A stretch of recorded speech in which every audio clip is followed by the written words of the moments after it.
As always, it has been a fun week here on First Take. And so we're going to ruin it by talking about the Jets. I'm sorry. I'm sorry. Wow.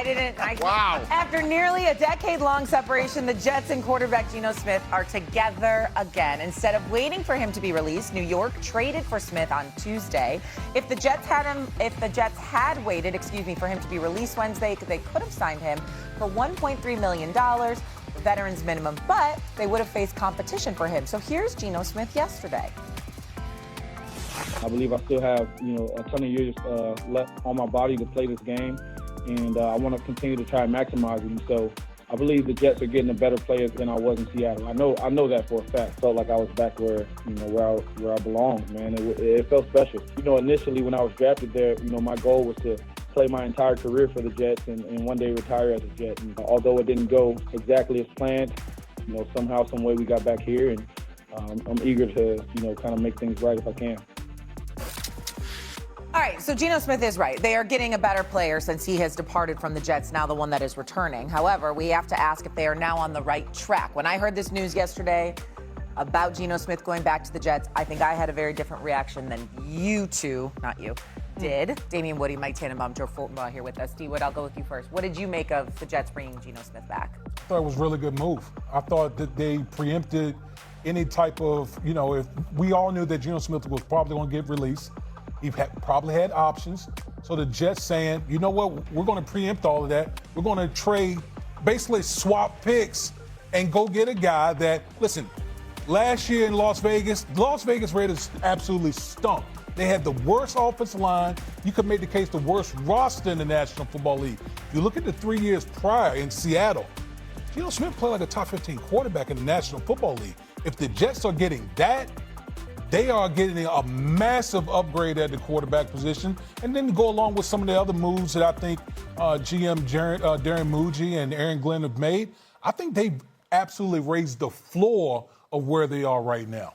Interesting wording. Go ahead. Yeah, I thought it was a masterful move for a number of reasons. Shit, I cannot believe you don't agree, because this is the ultimate try to win for today and develop for tomorrow. You have maximum optionality. You have 5 first-round picks, and to have the certainty of bringing back Geno Smith as a great bridge quarterback, and you would talk about like leadership, bringing back Demario Davis, bringing Minka Fitzpatrick to the Jets, to me, is helping to stabilize the team. And again, nobody has more draft capital.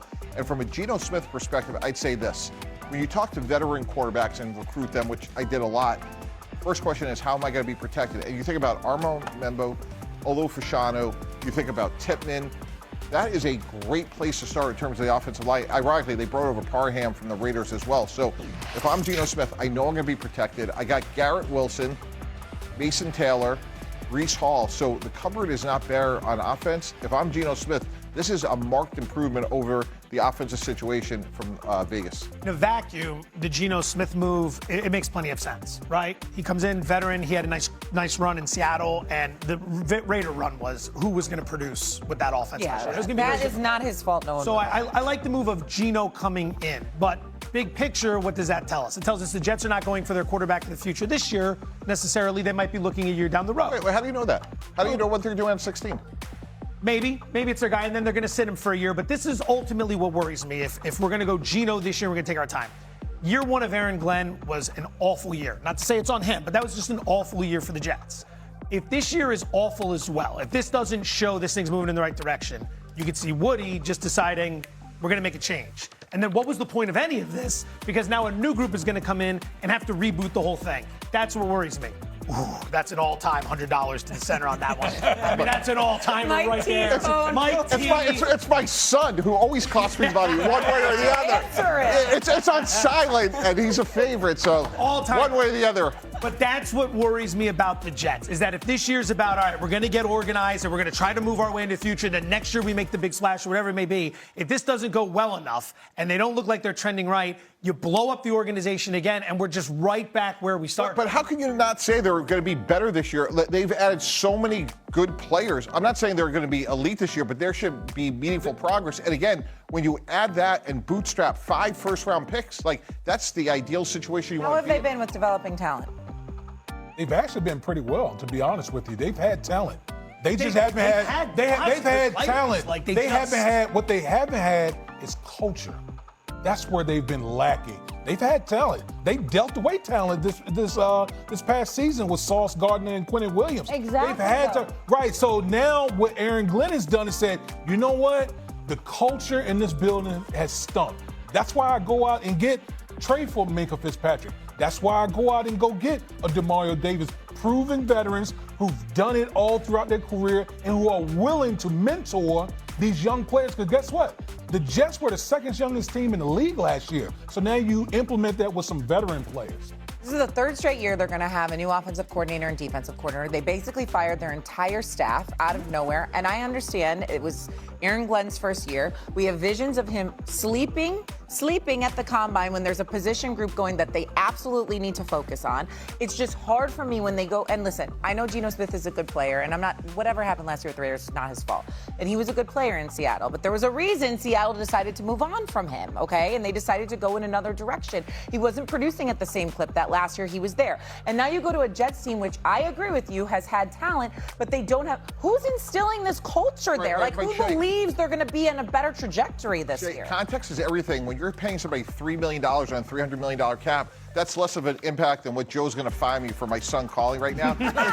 It's nothing. It's nothing. So, like, if you hit on Geno, great. He's a stabilizing force for year two. If not, with those 5 first-round picks, be it Ty Simpson at 16 this year or thereafter, you have great optionality, which is really important in the system. Do you think we should use those 5 first-round picks to go get some ammo to get a higher, maybe draft pick this year in terms of quarterback? We're like, maybe they'll take Ty Simpson. We don't know what they're going to do with that. They were serious about that position. Wouldn't they be going after that this season with all that draft capital? I would like to believe that if this is the year where you have all these picks, this is the year you want to move it forward. So I'm saying next year's quarterback class is going to be better, but we hear that every year. Next year's class is always better. Well, what you see now is everyone wants picks for 2027. Not 2026. 2027 is the draft that everyone has been talking about. And guess who has the most picks? It's the Jets. They got all the ammo in 2027. So I want to further this. Are we on the brink of a dynasty? Stop it. What is wrong with you? We don't even know if the head coach is going to be the went from next year. firing Aaron Glenn to a dynasty in about 10 seconds. Fair question. You're insane. I wish I had more. Listen, I live in this area now. The Jets and the Giants, it's so painful to watch every single week. I want them to turn it around, but it's like they make these moves, and I'm like, their highest paid player is now Geno Smith. Their third highest paid player is Justin Fields. What are we doing? Let's get some talent around them. Just be a little patient.